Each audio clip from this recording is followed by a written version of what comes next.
On a fait le travail en bas, du côté de la Bora. Roglic est parti. On se dit, bon, ça va être un scénario habituel. Finalement, pas du tout. Enric Mas arrive à revenir et il n'y a aucun écart de fait. Et O'Connor a toujours le maillot. Oui, bah c'est vrai que ça a été la petite surprise, hein, parce que quand on a vu Primoz Roglic attaquer au Puerto de Ancares, bon ben voilà, l'écart s'est creusé, et à la fin il a pris pratiquement 1 minute sur Enric Mas. Quand on l'a vu sortir avec Lipovic, on s'est même dit oh, peut-être la Vuelta va être pliée, ils vont prendre 1 minute, et finalement ça n'a pas été du tout le cas. On l'a même vu un petit peu calé, on a même vu Enric Mas le lâcher à un moment donné.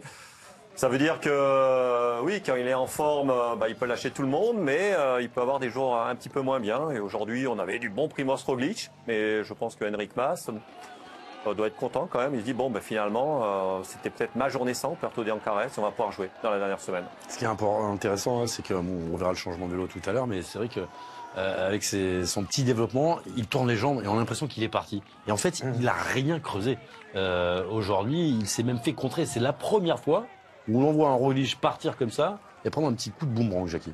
Oui, non, mais ça va ouvrir des opportunités parce que là, je pense qu'il aurait pu plier la Volta en termes de temps et psychologiquement. Si on voit Lipovic rouler comme ça à plus de 2 km de l'arrivée et après, comme d'hab, un Roglic qui termine et qui arrive avec plus de 40 secondes. C'est parfait quand on voit ça. Non, mais c'est parfait, fini. là, on se dit, même nous, même moi, je me dis, c'est bon, la Volta, elle est pliée.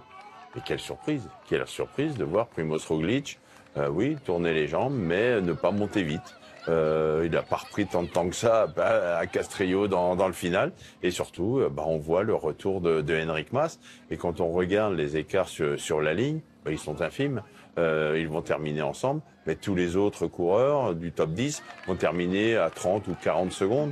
On l'a dit, Ben O'Connor va terminer à une quarantaine de secondes. Sur une telle montée de 15 bornes avec des forts pourcentages, s'attendait à voir quand même plus d'écart entre Primoz Roglic et les coureurs du classement général. Et là, il a ouvert une porte.